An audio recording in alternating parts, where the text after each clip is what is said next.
हम लोग करने जा रहे हैं इस वीडियो में, ठीक है, सोशल साइंस का 2022 में जो एग्ज़ाम होने वाला है 10th का बिहार बोर्ड का, उसका टोटल के टोटल वीवीआई जो ऑब्जेक्टिव पूछे जाएंगे, कहाँ से पूछे जाएंगे, इसमें से आप टोटल 600 का सीरीज होगा। ठीक है, आपको 100 का एक वीडियो मिलेगा, 100 क्वेश्चन का आंसर का आपका 100 का वीडियो है। और इसी तरह से 5 वीडियो से 6 वीडियो आपको कराया जाएगा सोशल साइंस का। तो आप टोटल 5 से 6 वीडियो कर लेते हैं तो आपका एक भी प्रश्न जो है ना ऑब्जेक्टिव आपको पूछे जाएंगे, उसमें से एक भी ऑब्जेक्टिव नहीं छूटने वाले हैं। तो चलिए पहला नंबर क्वेश्चन यहाँ पे देख सकते हैं सोशल साइंस का। कोयला किस प्रकार का संसाधन है? तो कोयला जो है आपको ऑप्शन दिया जाएगा, उसमें कुछ भी ऑप्शन रहेगा और उसमें रहेगा एक है कोयला के बारे में जो ऑप्शन रहेगा वो अनवीकरणीय। तो कोयला पूछेगा आपको कोयला किस प्रकार का संसाधन है, तो अनवीकरणीय। ठीक है, दूसरा नंबर क्वेश्चन की तरफ बढ़ते हैं। सौर ऊर्जा कौन सा संसाधन है? सौर ऊर्जा कौन सा संसाधन है? तो पुनः पूर्ति योग्य। ठीक है, पुनः पूर्ति योग्य। अगला जो क्वेश्चन है, तट रेखा से कितने किलोमीटर क्षेत्र सीमा जो अपवर्तक आर्थिक क्षेत्र कहलाते हैं? तट रेखा से कितने किलोमीटर क्षेत्र सीमा अपवर्तक आर्थिक क्षेत्र कहलाते हैं? तो वह जो है 200। ठीक है, 200 किलोमीटर। ठीक, अगला क्वेश्चन जो है, डाकुओं की अर्थव्यवस्था का सबसे क्या जो है संबंध किससे है? डाकुओं के अर्थव्यवस्था का संबंध जो है किस चीज़ से है? तो संसाधनों की अनियोजित विदोहन से। ठीक है, डाकुओं की अर्थव्यवस्था का संबंध जो है संसाधनों के अनियोजित वियोजन से। नेक्स्ट नंबर क्वेश्चन है 5 नंबर क्वेश्चन, यहाँ पे समुद्री क्षेत्र में राजनैतिक सीमा के कितनी क्षेत्र तक राष्ट्रीय संपदा निहित है? समुद्री क्षेत्र में जो तो उसका जो आंसर हो जाएगा 19.2 किलोमीटर। ठीक है, समुद्री क्षेत्र में राजनैतिक सीमा के कितनी क्षेत्र तक राष्ट्रीय संपदा निहित है? तो 19.3 किलोमीटर या 2 किलोमीटर ऑप्शन में रह सकता है, लेकिन जो ऑप्शन करेक्ट ऑप्शन होगा 19.2 किलोमीटर। ठीक है, इसके बाद अगला क्वेश्चन 6ठा नंबर क्वेश्चन की तरफ पढ़ते हैं। क्योटो सम्मेलन कब हुआ था? क्योटो सम्मेलन जो हुआ था दिसंबर 1997 में। ठीक है, क्योटो सम्मेलन दिसंबर 1997 में हुआ था। टोटल के टोटल 600 ऑब्जेक्टिव कराए जाएंगे। इसी तरह से 5 से 6 वीडियो आपको सोशल साइंस का मिलेगा, तो आप करते रहिए और आप हमें बताइए अगला वीडियो किस सब्जेक्ट का चाहिए, ताकि उसका भी वीडियो आपको प्रोवाइड कराया जाए। इसके बाद 7वां नंबर प्रश्न है, प्रथम पृथ्वी सम्मेलन कहाँ हुआ था? तो प्रथम पृथ्वी सम्मेलन जो हुआ था वो आपको बता दे, यहाँ पे आप लोग देख सकते हैं रियो डी जेनेरो में। ठीक है, रियो डी जेनेरो में प्रथम पृथ्वी सम्मेलन हुआ था। उसके बाद अगला 8वां नंबर क्वेश्चन है, द्वितीय पृथ्वी सम्मेलन कब हुआ था? तो द्वितीय पृथ्वी सम्मेलन जो है 23 से 27 जून के बीच में हुआ था 1997 में। 23 से 27 जून के बीच में 1997 में। ठीक है, द्वितीय पृथ्वी सम्मेलन कहाँ हुआ था? तो ये जो द्वितीय पृथ्वी सम्मेलन वो न्यूयॉर्क में हुआ था। ठीक है, द्वितीय पृथ्वी सम्मेलन कहाँ हुआ था पूछा जाएगा तो New York option number is the correct answer हो जाएगा। ठीक है, अगला नंबर है, तृतीय पृथ्वी सम्मेलन कहाँ हुआ था? तो जोहान्सबर्ग में। ठीक है, तृतीय पृथ्वी सम्मेलन जोहान्सबर्ग में, option number is the correct answer. ठीक, इसके बाद है अगला क्वेश्चन 11 नंबर क्वेश्चन में तरफ बढ़ते हैं। प्रथम पृथ्वी सम्मेलन कब हुआ था? तो 3 से लेकर के 14 जून। ठीक है, 1992 में। 1992 में, तो आपको ये भी रह सकता है और नहीं तो 3 सीधे जून 1992 ऑप्शन दे देगा। इस तरह से अगला क्वेश्चन की तरफ बढ़ते हैं। 12 नंबर क्वेश्चन की तरफ कहता है, तृतीय पृथ्वी सम्मेलन कब हुआ था? तो तृतीय पृथ्वी सम्मेलन 26 अगस्त से 4 सितंबर के बीच में हुआ था। ठीक है, 2002 में तृतीय पृथ्वी सम्मेलन 4 अगस्त और यहाँ पे 26 अगस्त से लेकर के 4 अगस्त के बीच में। ठीक है, सॉरी 26 अगस्त से लेकर के 4 सितंबर के बीच में। ठीक है, 2002 में। ठीक है, अगला का जो है, क्योटो कहाँ है? ठीक है, 13 नंबर क्वेश्चन की तरफ बढ़ते हैं। क्योटो कहाँ है? तो क्योटो जो है और जापान में है। ठीक है, क्योटो जापान में है। उसके बाद क्वेश्चन नंबर 14 की तरफ, क्योटो सम्मेलन पृथ्वी को किससे बचाने के लिए किया गया था? ठीक है, क्योटो सम्मेलन जो हुआ था वो किस चीज़ के लिए हुआ था? तो ग्लोबल वार्मिंग को ये बढ़ावा देने के लिए किया गया था। ठीक है, ग्लोबल वार्मिंग। ठीक, नेक्स्ट नंबर क्वेश्चन की तरफ बढ़ते हैं। 15 नंबर क्वेश्चन, क्योटो सम्मेलन को किस नाम से जाना जाता है? क्योटो सम्मेलन के किस नाम से जाना जाता है? इसका आंसर आप लोग देख सकते हैं यहाँ पे, विश्व पर्यावरण सम्मेलन या ग्रीन हाउस। क्योटो सम्मेलन को ग्रीन हाउस या विश्व पर्यावरण से इज द करेक्ट आंसर हो जाएगा। ठीक है, अगला नंबर क्वेश्चन की तरफ बढ़ते हैं। अगला नंबर क्वेश्चन कहता है हमारे पास पेट भरने के लिए बहुत कुछ है लेकिन पेट भरने के लिए नहीं, किसका कथन है? ठीक है, हमारे पास पेट भरने के लिए बहुत कुछ है लेकिन पेटी भरने के लिए नहीं, ये कथन किसका है? तो महात्मा गांधी जी का। ठीक है, ये कथन महात्मा गांधी जी का है। अगला क्वेश्चन है 17 नंबर क्वेश्चन की तरफ बढ़ते हैं। नर्मदा बचाओ अभियान किसके द्वारा चलाया गया? 17 नंबर क्वेश्चन, नर्मदा बचाओ आंदोलन तो मेधा पाटेकर जी के द्वारा। ठीक है, मेधा पाटेकर जी के द्वारा। अगला जो क्वेश्चन है, अगला क्वेश्चन की तरफ बढ़ते हैं 18 नंबर क्वेश्चन की तरफ। 18 नंबर क्वेश्चन कहता है स्कॉट स्टॉकहोम में विश्व शिखर सम्मेलन कब आयोजित किया गया? स्टॉकहोम में विश्व शिखर सम्मेलन जो आयोजित किया गया था वो है 1972 ईस्वी। ठीक है, 1972 ईस्वी में, 1972 ईस्वी में। 19 नंबर क्वेश्चन की तरफ बढ़ते हैं। किस सम्मेलन के पश्चात प्रतिवर्ष किस सम्मेलन के पश्चात प्रतिवर्ष 5 जून को पर्यावरण दिवस में मनाया जाता है? किस शिखर सम्मेलन में? तो वो विश्व शिखर सम्मेलन में। ठीक है, यानी कि 5 जून को पर्यावरण हम लोग मनाते हैं, विश्व पर्यावरण दिवस। वो किस अथी में? तो यहाँ पे विश्व शिखर सम्मेलन के अथी में। ठीक है, अगला नंबर क्वेश्चन है 20 नंबर क्वेश्चन में कहता है सुंदरलाल बहुगुणा ने कौन सा आंदोलन चलाया था? सुंदरलाल बहुगुणा के द्वारा जो चलाया गया है वो चिपको आंदोलन है। ठीक है, सुंदरलाल बहुगुणा के द्वारा चिपको आंदोलन चलाया गया था। 21 नंबर क्वेश्चन की तरफ चलते हैं। संसाधन होते नहीं बनते हैं, यह किसका कथन है? तो जिमरमैन जी का कथन है। ठीक है, जिमरमैन जी हो जाएगा। यहाँ पे देख सकते हैं जिमरमैन है, आपको दिखा दे यहाँ जिमरमैन। ठीक है, ज्योग्राफी का क्वेश्चन है। इसके बाद है 22 नंबर क्वेश्चन में स्वामित्व के आधार पर संसाधन कितने प्रकार के होते हैं? स्वामित्व के आधार पर संसाधन 4 प्रकार के होते हैं। ठीक है, स्वामित्व के आधार पर संसाधन 4 प्रकार के। 23 नंबर क्वेश्चन विकास कर स्थिति के आधार पर कितने प्रकार के होते हैं? विकास कर, ठीक है, स्थिति के आधार पर पूछ रहा है तो ये भी हो जाएगा 4 प्रकार के। ठीक है, स्थिति के आधार पर। उसके बाद है उपयोग में आने वाली सभी वस्तुएं उपयोग में आने वाली सभी वस्तुएं जो है क्या है? तो संसाधन है। ठीक है, जो भी वस्तु उपयोग करते हैं हम वो उपयोग में आता है तो वो संसाधन कहलाए जाएंगे। ठीक है, तो इसका आंसर नंबर संसाधन हो जाएगा। ठीक है, अगला क्वेश्चन की तरफ बढ़ते हैं। 25 नंबर क्वेश्चन में कहता है उत्पत्ति के आधार पर संसाधन के प्रकार बताइए। ठीक है, उत्पत्ति के आधार पर जो है संसाधन वो 2 प्रकार के होते हैं। ठीक है, उत्पत्ति के आधार पर संसाधन 2 प्रकार के होते हैं।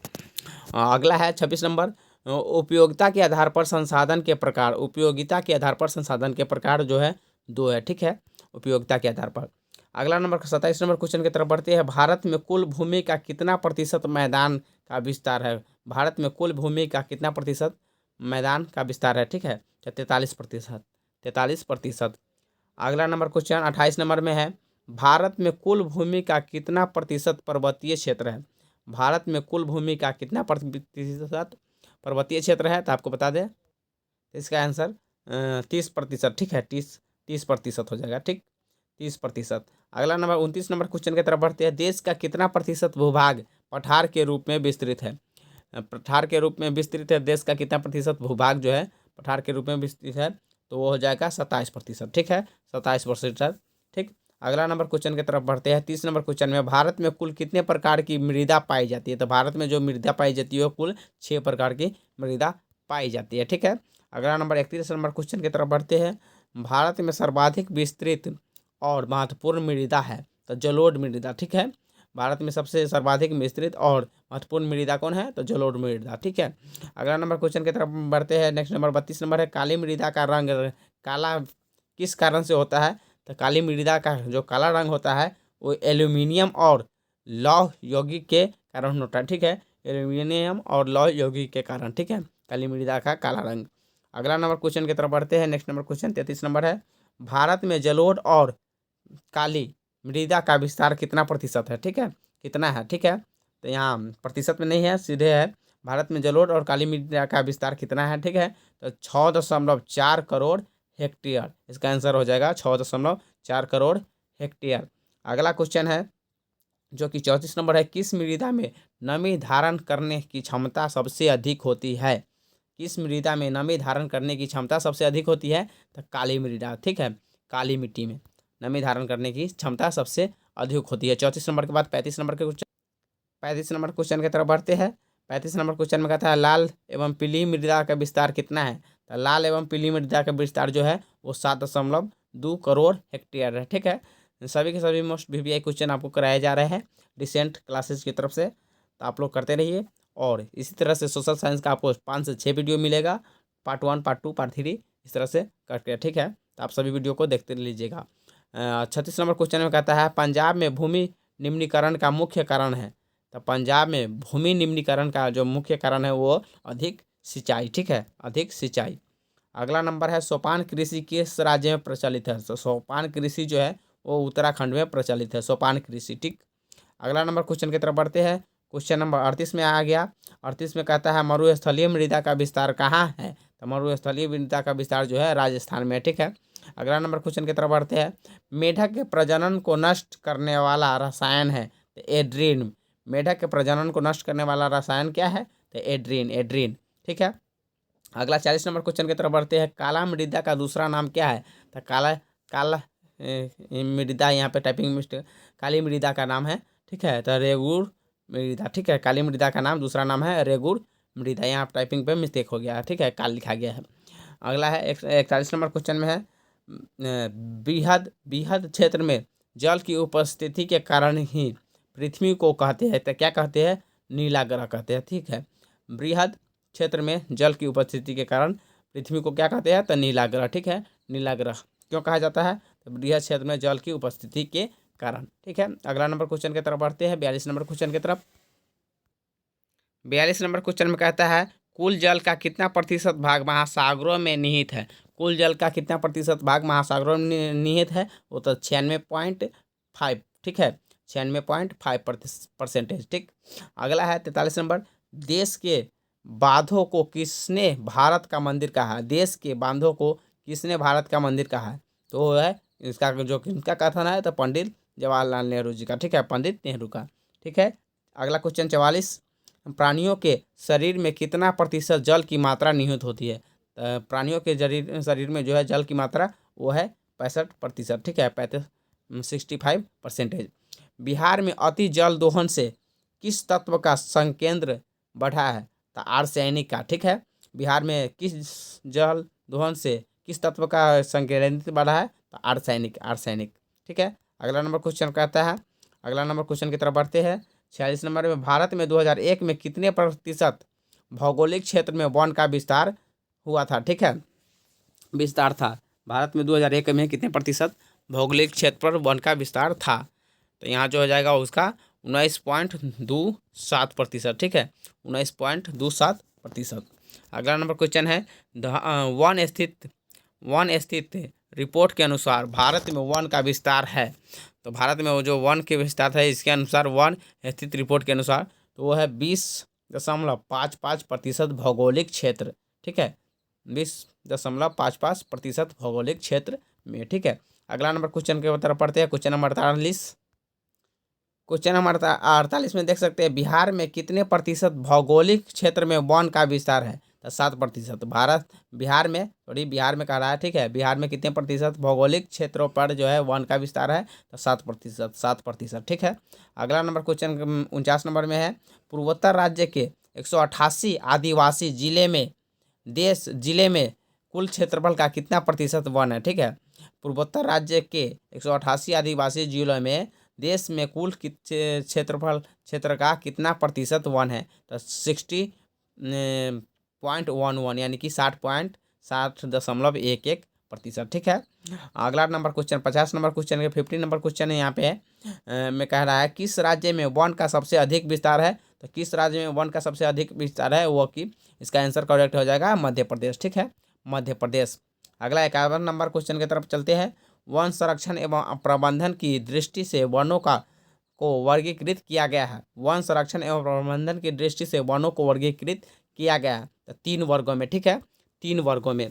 अगला नंबर क्वेश्चन है 52 नंबर क्वेश्चन की तरफ बढ़ते हैं। 52 नंबर क्वेश्चन में कहता है 1951 से 1980 तक लगभग कितना वर्ग किलोमीटर वन क्षेत्र कृषि भूमि में परिवर्तित हुआ, तो 26,200 किलोमीटर, ठीक है। 1951 से लेकर के 1980 के बीच में जो है वह कितना वर्ग किलोमीटर क्षेत्र जो है कृषि में भूमि परिवर्तित हुआ, तो 26,200 किलोमीटर। अगला क्वेश्चन 53 नंबर। संविधान की धारा 21 का संबंध है, तो संविधान की धारा 21 का संबंध किस चीज़ से है, तो वन्य जीवों तथा प्राकृतिक संसाधनों के संरक्षण से, ठीक है। 21 नंबर धारा, आर्टिकल 21 जो है वन्य जीवों तथा प्राकृतिक संसाधनों के संरक्षण से। अगला नंबर क्वेश्चन की तरफ बढ़ते हैं, क्वेश्चन नंबर 54 की तरफ। क्वेश्चन नंबर 54 में कहता है एक एनजीओ के वानिकी रिपोर्ट के अनुसार, एनजीओ के वानिकी रिपोर्ट के अनुसार 1948 में विश्व के कितने हेक्टेयर भूमि पर वन का विस्तार था? तो 4 अरब हेक्टेयर पर। इसके अनुसार जो है एनजीओ के वानिकी रिपोर्ट के अनुसार जो है 1948 में विश्व के कितने हेक्टेयर पर? तो 4 अरब हेक्टेयर पर इसका जो है वन का क्या था? विस्तार था, ठीक है। अगला नंबर क्वेश्चन है 55 नंबर क्वेश्चन की तरफ। प्राकृतिक संसाधनों के संरक्षण 1968 में कौन सा कन्वेंशन हुआ था? प्राकृतिक संसाधनों के संरक्षण के कौन सा कन्वेंशन हुआ था? तो अफ्रीकी कन्वेंशन, ठीक है। अफ्रीकी कन्वेंशन क्या हुआ था? अफ्रीकी कन्वेंशन, ठीक है। तो अफ्रीकी कन्वेंशन इसका आंसर हो जाएगा, ठीक। अगला नंबर क्वेश्चन की तरफ बढ़ते हैं। क्वेश्चन नंबर नेक्स्ट नंबर देखिए यहाँ से 56 नंबर क्वेश्चन। इनमें से कौन सा जीव है जो केवल भारत में पाया जाता है? तो इनमें से आपको जो यहाँ पे ऑप्शन दिया जाएगा तो उसमें से जो है आप इनमें से है तो आपको ऑप्शन के अनुसार देखना है, ठीक है। यहाँ पे डॉल्फिन दिया हुआ है, ठीक है, लेकिन वहाँ पे आपको उनमें ऑप्शन के अनुसार देखना है तो कौन होगा, आपको इसमें ध्यान देना होगा ध्यान से। अगला नंबर 57 क्वेश्चन की तरफ बढ़ते हैं। भारत का राष्ट्रीय पक्षी है, तो भारत का राष्ट्रीय पक्षी क्या है? तो मयूर यानी कि मोर को कहा जाता है। भारत का राष्ट्रीय पक्षी जो है मोर है, ठीक है। अगला नंबर क्वेश्चन है मैग्रोवॉक्स का सबसे अधिक विस्तार है सुंदरवन में, ठीक है। मैग्रोवॉक्स का सबसे अधिक विस्तार का है तो सुंदरवन पे, ठीक है। 59 नंबर क्वेश्चन की तरफ है टैक्सोल का उपयोग होता है। टैक्सोल का उपयोग क्या चीज़ में होता है? टैक्सोल का उपयोग जो है कैंसर में इसका दवा बनाने में होता है, ठीक है। चरक का संबंध किस देश से था? चरक का संबंध किस देश से था? तो आपको बता दें इसका आंसर, आप लोग कमेंट में बताइएगा थोड़ा। तो चरक का संबंध जो है भारत देश से था, ठीक है, भारत से। अगला है 61 नंबर क्वेश्चन की तरफ। भारत में लगभग कितने खनिज पाए गए हैं? भारत में लगभग कितने खनिज पाए गए हैं तो वो कि उसका करेक्ट आंसर हो जाएगा 100। भारत में लगभग 100 खनिज पाए गए हैं, ठीक है, 100 खनिज। अगला है 62 नंबर क्वेश्चन में कहता है लौह युक्त खनिज का उदाहरण है तो मैग्नीज। लौह युक्त खनिज का उदाहरण कौन है? तो मैग्नीज, ठीक है। अधात्विक खनिज का उदाहरण है तो ग्रेफाइट और अभ्रक। ग्रेफाइट और अभ्रक, आधात्विक खनिज का उदाहरण ग्रेफाइट और अभ्रक हो जाएगा आंसर, करेक्ट आंसर, ठीक है। 64 नंबर क्वेश्चन में कितना पढ़ते हैं। 64 नंबर क्वेश्चन में कहता है किस खनिज को उद्योगों की जननी माना गया है? ठीक है, तो लोहा के, उद्योगों की जननी लोहा को माना गया है, आपको पता ही है। अगला नंबर 65 नंबर क्वेश्चन की तरफ बढ़ते हैं। 65 नंबर क्वेश्चन में कहता है कौन लौह अयस्क का एक प्रकार है? तो कौन लौह अयस्क का एक प्रकार है? तो हेमाटाइट। हेमाटाइट जो है लौह अयस्क का एक प्रकार है, ठीक है। अगला नंबर क्वेश्चन 66 नंबर क्वेश्चन की तरफ है। 66 नंबर क्वेश्चन में कहता है कौन भारत का सबसे बड़ा लौह उत्पादक राज्य है? तो भारत का सबसे बड़ा लौह उत्पादक राज्य यानी कि लोहा का उत्पादक राज्य तो कर्नाटक, ठीक है। अगला नंबर क्वेश्चन की तरफ बढ़ते हैं। क्वेश्चन नंबर 67 नंबर में क्या कहता है देखते हैं। 67 नंबर क्वेश्चन की तरफ बढ़ते हैं। 67 नंबर क्वेश्चन में कहता है छत्तीसगढ़ भारत का कितना प्रतिशत लौह अयस्क उत्पादन करता है? भारत में कितना प्रतिशत जो है लौह अयस्क का उत्पादन करता है? कौन? छत्तीसगढ़ का। तो 20% इसका करेक्ट आंसर हो जाएगा, option number 20 is the right answer, ठीक है। अगला नंबर क्वेश्चन कितना है 67 के बाद 68 नंबर की तरफ बढ़ते हैं। तो 68 नंबर क्वेश्चन में कि यहाँ पे देख सकते हैं मैग्नीज उत्पादन में भारत का विश्व में क्या स्थान है? तो मैग्नीज उत्पादन में भारत का जो है विश्व में तीसरा स्थान है, ठीक है। कितना स्थान है? तो तीसरा स्थान। किसके उत्पादन में? तो मैग्नीज उत्पादन में। उसके बाद 69 नंबर क्वेश्चन में 1 टन इस्पात बनाने में कितने मैग्नीज का उपयोग होता है? तो 10 किलोग्राम, ठीक है, 10 किलोग्राम का 1 टन इस्पात बनाने में कितने मैग्नीज का उपयोग होता है? 10 किलोग्राम। उसके बाद 70 नंबर क्वेश्चन में कहता है उड़ीसा किस खनिज का सबसे बड़ा उत्पादक है? उड़ीसा किस खनिज का सबसे बड़ा उत्पादक है? तो मैग्नीज का, option number is the correct answer, ठीक है, मैग्नीज। इसका अगला नंबर 71 नंबर है एल्युमिनियम बनाने के लिए किस खनिज की आवश्यकता पड़ती है? एल्युमिनियम बनाने के लिए जो है बॉक्साइट की आवश्यकता होती है, ठीक है, बॉक्साइट हो जाएगा आंसर, करेक्ट आंसर। 72 नंबर में है देश में तांबे का कुल कितना भंडार है? ठीक है, देश में तांबे का कुल कितना भंडार है? तो 125 करोड़ टन तांबे का कुल भंडार है, 125 करोड़ टन। अगला नंबर क्वेश्चन की तरफ बढ़ते हैं। क्वेश्चन नंबर क्या कहता है?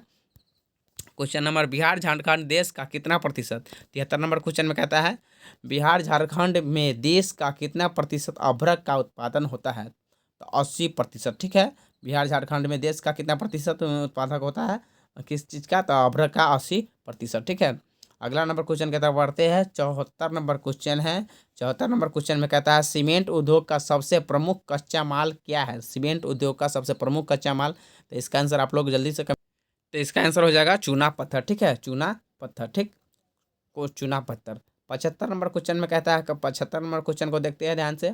क्या कहता है, पढ़ते हैं, किस राज्य में खनिज तेल का विशाल भंडार स्थित है, तो खनिज तेल का विशाल भंडार कहाँ स्थित है, असम में। ठीक है, Assam is the correct answer. अगला नंबर क्वेश्चन में है 76 नंबर, भारत के किस स्थान पर पहला परमाणु ऊर्जा केंद्र स्थापित किया गया था, तो पहला परमाणु केंद्र कहाँ स्थापित किया गया था, तो तारापुर में। ठीक है, Tarapur is the correct answer हो जाएगा, तारापुर सही आंसर हो जाएगा।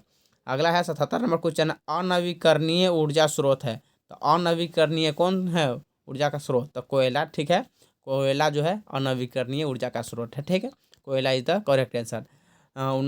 78 नंबर क्वेश्चन देख सकते हैं यहाँ पे, प्राथमिक ऊर्जा का उदाहरण है, तो प्राथमिक ऊर्जा का उदाहरण यहाँ पे सभी दिया हुआ है, कोयला है, पेट्रोलियम है, प्राकृतिक गैस है। ठीक है, प्राथमिक ऊर्जा का उदाहरण ये सभी के सभी तीनों है। ठीक है, आपको ध्यान देना है।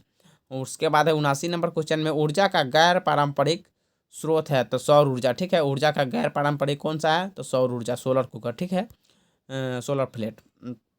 80 नंबर क्वेश्चन में कहता है, 80 नंबर क्वेश्चन में गोंडवाना समूह के कोयले का निर्माण हुआ था, गोंडवाना समूह के कोयले का निर्माण हुआ था, तो कब हुआ था, तो 20 करोड़ वर्ष पूर्व। ठीक है, 20 करोड़ वर्ष पूर्व इसका इज द करेक्ट आंसर हो जाएगा।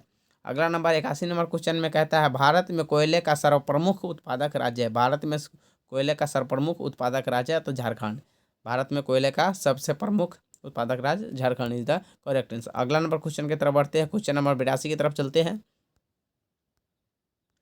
82 नंबर क्वेश्चन में कहता है सर्वोत्तम कोयले का प्रकार कौन सा है, तो एंथ्रासाइट जो है सर्वोत्तम, यानी कि सबसे अच्छा कोयला कौन सा होता है, तो एंथ्रासाइट। ठीक है, अगला नंबर क्वेश्चन की तरफ बढ़ते हैं। 83 नंबर क्वेश्चन है, मुंबई हाई क्यों प्रसिद्ध है, तो खनिज तेल हेतु। ठीक है, मुंबई हाई जो है क्यों प्रसिद्ध है, तो खनिज तेल हेतु। अगला क्वेश्चन है, भारत का प्रथम तेल शोधक कारखाना कहाँ स्थित है, भारत का प्रथम तेल शोधक कारखाना कहाँ स्थित है, तो डिगबोई में। ठीक है, डिगबोई। अगला नंबर 85 नंबर क्वेश्चन में कहता है, प्राकृतिक गैस किस खनिज के साथ पाया जाता है, तो पेट्रोलियम। ठीक है, प्राकृतिक गैस जो है किस खनिज के साथ पाया जाता है, तो पेट्रोलियम के साथ ही।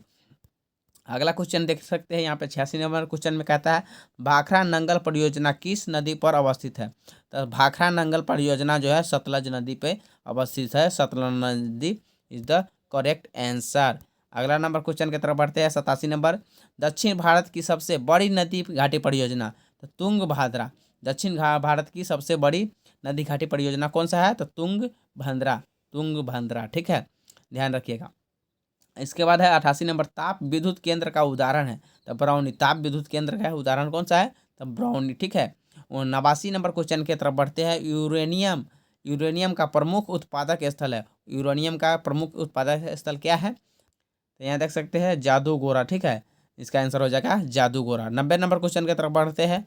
90 नंबर क्वेश्चन में कहता है, एशिया का सबसे बड़ा परमाणु विद्युत गृह है, तो तारापुर। ठीक है, एशिया का सबसे बड़ा परमाणु विद्युत गृह कौन सा है, तो Tarapur is the correct answer, Tarapur. ठीक है, तारापुर। ठीक, अगला नंबर क्वेश्चन 91 नंबर क्वेश्चन की तरफ बढ़ते हैं। भारत के किस राज्य में सौर ऊर्जा के विकास की सर्वाधिक संभावनाएं हैं, तो राजस्थान। ठीक है, राजस्थान। भारत के किस राज्य में सौर ऊर्जा के सर्वाधिक विकास की संभावनाएं हैं, तो Rajasthan is the correct answer. 92 number question की तरफ चलते हैं।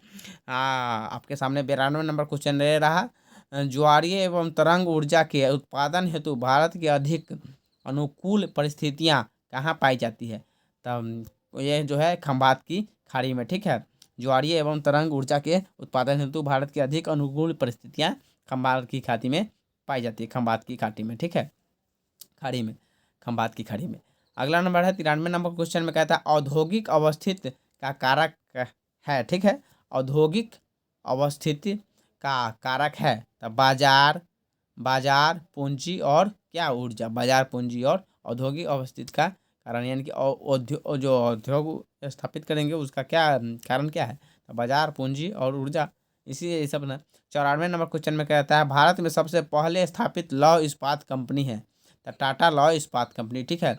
भारत में सबसे पहले स्थापित लौह इस्पात कंपनी जो है टाटा लौह इस्पात कंपनी है, ठीक है। अगला 95 नंबर क्वेश्चन है कौन उद्योग कृषि पर आधारित नहीं है, तो सीमेंट। कौन सा उद्योग जो है कृषि पर आधारित नहीं है, सीमेंट जो है कृषि पर आधारित नहीं है। 95 नंबर के बाद 96 नंबर क्वेश्चन की तरफ चलते हैं। हुगली औद्योगिक प्रदेश का केंद्र है, हुगली औद्योगिक प्रदेश का केंद्र है, तो क्या चीज का, तो कोलकाता हावड़ा का, ठीक है। कोलकाता हुगली औद्योगिक प्रदेश केंद्र है, हुगली औद्योगिक प्रदेश का केंद्र है, तो कहाँ का, तो कोलकाता हावड़ा का, ठीक है। हुगली औद्योगिक, ध्यान रखिएगा। 97 नंबर क्वेश्चन की तरफ बढ़ते हैं। कौन उद्योग सार्वजनिक उद्योग के अंतर्गत आता है, तो बोकारो लौह इस्पात उद्योग, ठीक है। कौन उद्योग सार्वजनिक उद्योग के अंतर्गत आता है, सर्वाधिक उद्योग के अंतर्गत, तो बोकारो लौह इस्पात उद्योग आता है, ठीक है। अगला नंबर क्वेश्चन की तरफ बढ़ते हैं। 98 नंबर क्वेश्चन में कहता है कौन यहाँ पे उपभोक्ता होना चाहिए, ठीक है।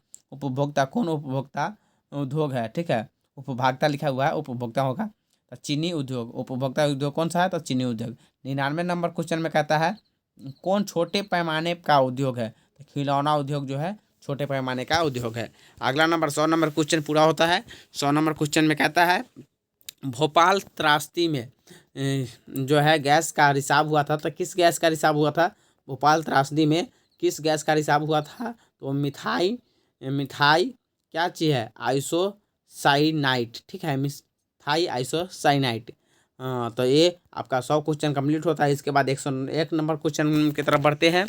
101 नंबर क्वेश्चन में कहता है स्वतंत्रता प्राप्ति के समय देश में सड़कों की कुल लंबाई कितनी थी, तो जिस समय स्वतंत्रता प्राप्ति हुआ उस समय देश की जो कुल लंबाई थी वो 3.88 लाख किलोमीटर था, ठीक है। 3.88 किलोमीटर था, ठीक है। 102 नंबर क्वेश्चन की तरफ बढ़ते हैं।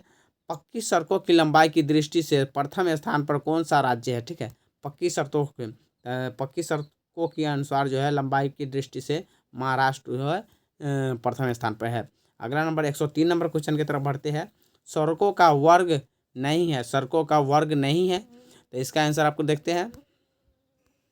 सड़कों का वर्ग जो है नहीं है, तो स्वर्णिम त्रिभुज राजमार्ग, ठीक है।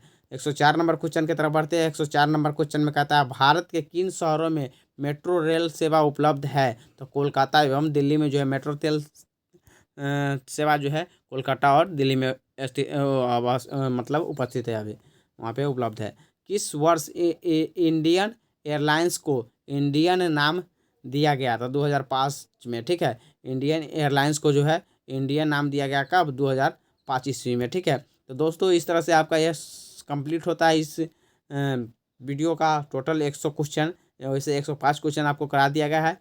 इसी तरह से नेक्स्ट वीडियो में आपको 100 के आसपास क्वेश्चन कराया जाएगा, ठीक है। तो उसको देखने के लिए सीधा लिंक के डिस्क्रिप्शन में, आप वीडियो के डिस्क्रिप्शन में जा सकते हैं, वहाँ से आप वीडियो को देख सकते हैं, नहीं तो चैनल पे आप सर्च कर सकते हैं, ठीक है।